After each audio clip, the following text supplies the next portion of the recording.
La foi qui me fait vivre. Parole de grâce, le 18 août, au contact des autres. Que votre langage soit toujours empreint de grâce, assaisonné de sel, afin que vous sachiez comment vous devez répondre à chacun. Colossiens 4, verset 6. Comment se fait-il que beaucoup de ceux qui professent le nom du Christ prononcent tant de paroles vaines et oiseuses? Satan veille à obtenir un avantage sur eux, qu'ils parlent d'une manière imprudente. Lorsque nous prononçons des paroles vaines et stupides, nous encourageons les autres à se livrer au même genre de conversation. Les seules paroles qui devraient sortir de nos lèvres devraient être des paroles pures et propres. Personne ne peut dire combien de péchés sont créés par des paroles négligentes, insensées et dénuées de sens. Chaque parole que vous prononcez est comme une graine qui permettra et germera et produira un bon ou un mauvais fruit. Lorsque nous sommes en compagnie de ceux qui se livrent à des propos insensés, il est de notre devoir de changer de sujet de conversation si possible.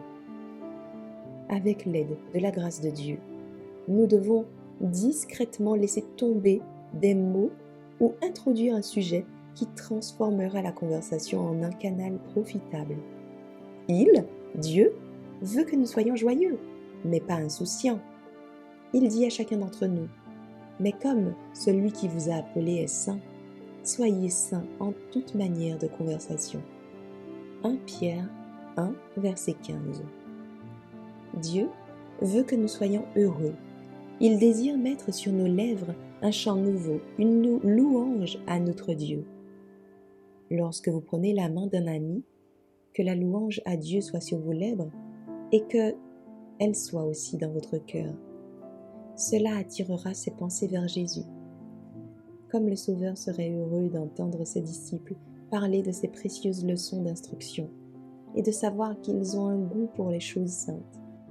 Ce qui est dans le cœur coulera dans les lèvres. Il ne peut être réprimé. Les choses que Dieu a préparées pour ceux qui l'aiment seront le thème de la conversation.